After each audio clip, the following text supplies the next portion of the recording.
everyone and welcome back to Chessopedia. Today I decided to analyze a game between Alexander Alekhine and FM Bogoljubov. This game was played in a World Championship match which was held in Germany in 1929. So friends, let's check out this game. Alekhine was playing with the white pieces and started the game with d4. Bogoljubov responded with d5, c4 and c6. So this is known as the Slav defense. Here Alekhine played the move knight to f3, knight to c6, knight to c3. So both sides are developing their pieces. And here FM played the move d takes c4. Here Alekhine played the move a4 to prevent the instant b5. So here FM played the move e6. But here bishop f5 would have been better because now the bishop is active, but here the bishop after e6 played by Bogoljubov, now this bishop is blocked into its own pawns, so this is not a great thing to be done, but this was played. Alekhine took the center with e4 and Bogoljubov responded with bishop to b4. Now he's attacking the e4 pawn because this is blocked. So now Alekhine played e5 attacking the knight. So the knight went to knight to d5. Bishop to d2 was played to defend the knight on c3, and now bishop takes c3. Here if black would have been played b5, then knight to e4 was an interesting line by white, and here to note that black cannot exchange the bishops or the d6 would be very weak for black. So here bishop to e7 would have been the correct move, and after b3, very interesting move, white could have got his pawn back which black had taken by d takes c4. So this is an interesting line, but after bishop to d2, black took bishop takes c3 and Alekhine responded with b takes c3. Now he has double bishop advantage, so that's a great thing. And now b5 from Bogoljubov. Here Alekhine played a very interesting move which is really hard to guess, but he played the move knight to g5, a move preventing castle in a different way. So let's say black will castle.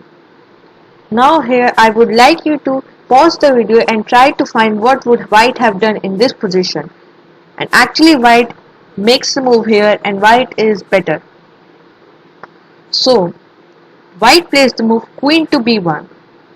Okay, now it's not only threatening the checkmate here, but it's also attacking the pawn on b5. So basically after playing this move, white gets an advantage of a pawn. So after knight to g5, black responded with the move f6, which I think is again a dubious move, but I don't think any better move rather than f6. So here just Alekhine took the pawn on f6. Knight takes f6. Now here if Bogoljubov would have taken with the queen takes f6, then a takes b5 would have been a nice line for Alekhine. After c takes b5, knight to e4 centralizing the knight, and after queen to e7, bishop to g5, bishop to g5 would have been an interesting move, and followed by the move queen to h5, which is threatening the king, and after g6, f6 square is more weakened. So here black took the pawn with the knight takes f6, and here Alekhine played bishop to e2, developing his pieces, and a6 was played by Bogoljubov. So we see that black's pawn structure is very kind of bad because now his bishop is kind of dead because it's struggling in his own pawn structures. So it's not a great thing for Bogoljubov.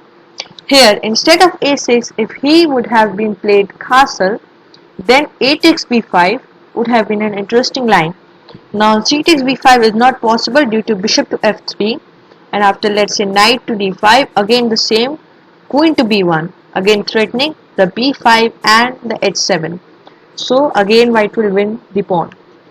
But here after castle and a takes b5, and after let's say black play h6, here b6 would be an interesting move, and now it's very hard to find the move b6, but it's very interesting move because it has threats of rook takes a7, rook takes a7, and after take it can be promoted to a queen, so it's very hard for black to defend. So after queen takes b6, the best move of course, then just knight to f3, and now it's kind of positionally hopeless, and it would be in long run white would be able to win it very easily. Let's say after knight to e5, queen to c2,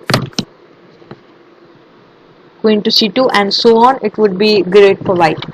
So after he played the move a6, bishop to f3 was played by Alekhine, and now this bishop is kind of monster. It's threatening the rook on a8 indirectly, but it's also nice right now threatening a takes b5. So, but it's hard to stop, right? Here FM played the move h6. If b4 could have been the most nice move, because after c takes b4, black could have played queen takes d4. But in this position, it's very hard position for black. It's very hard to stop this threat, and that's why he made a mistake by playing h6. And now bishop to h5 is a very killer move, and now black is in misery. Here he played knight takes h5, because if the king would have been moved, then just knight to f7 is winning the exchange at least. So he played knight takes h5, and queen takes h5 was played, king to d7, and now knight to f7, and queen to e8 was played by Bogoljubov. We see that black pieces are totally crammed in this position. His pieces on queen side are more or less not developed at all. Here if he would have been playing queen to g8, then it would be directly losing, because after knight takes h8, queen h8, queen to f7 check, and after let's say king to d8, just bishop to f4 check, and now it's already over. So after queen to e8, Alekhine played the move queen to g6. After FM played rook to g7, protecting the pawn on g7, bishop to f4 was on the board, and now after bishop to b7, the best possible move for Alekhine could have been bishop to d6, after which it is totally freezing position for black. The bishop is all over controlling all the squares, and black's pieces are totally bad. But here Alekhine played bishop to g3. After king to e7, now bishop to d6 was played, and after king to d7 again, now it is all over. White just need to get a blow and it's winning. So white just castled.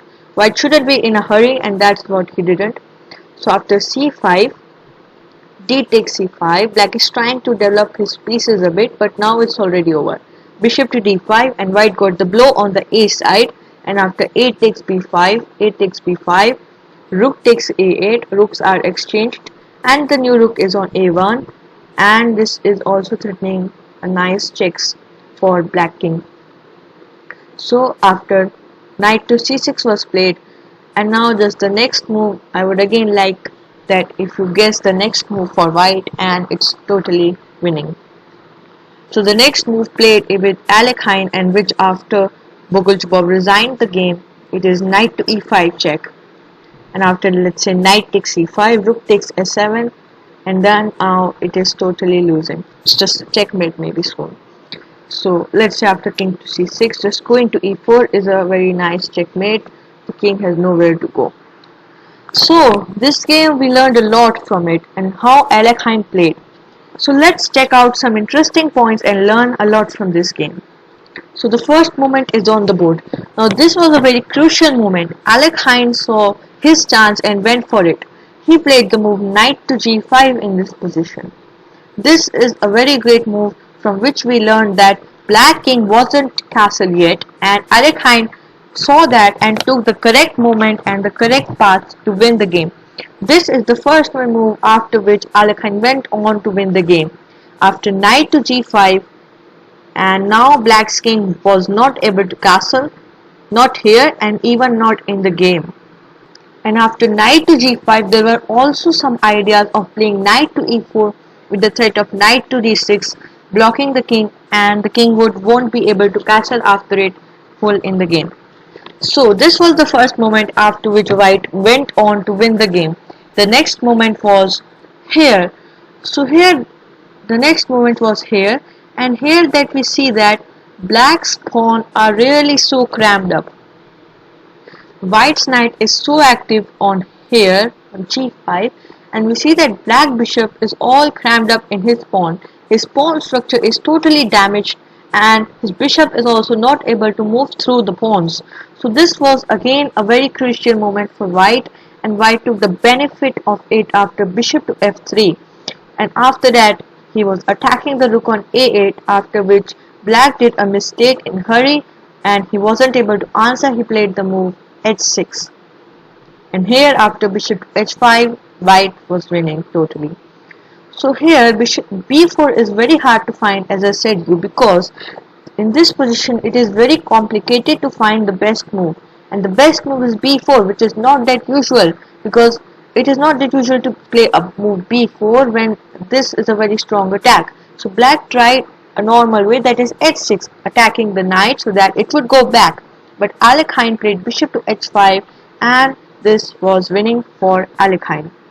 And after the game went on, after knight h5, queen h5, knight h5, queen h5, king d7, knight f7, queen to e8, and the next movement that I would like to show you was here after bishop to g3, and when Bogoljubov played king to e7, the move bishop to d6, king d7, and now this was the total freeze position for black.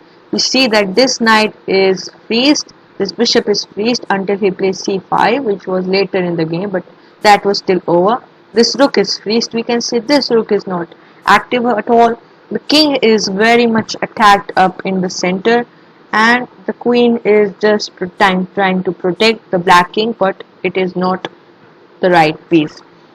So after here it was just totally winning. White just simply castled. There's no need to hurry. Even now rook to e1 would be an interesting move, but black tried on to try to open the position with c5, but after dc5 the game went on, and here after the move knight to e5 black resigned in this position.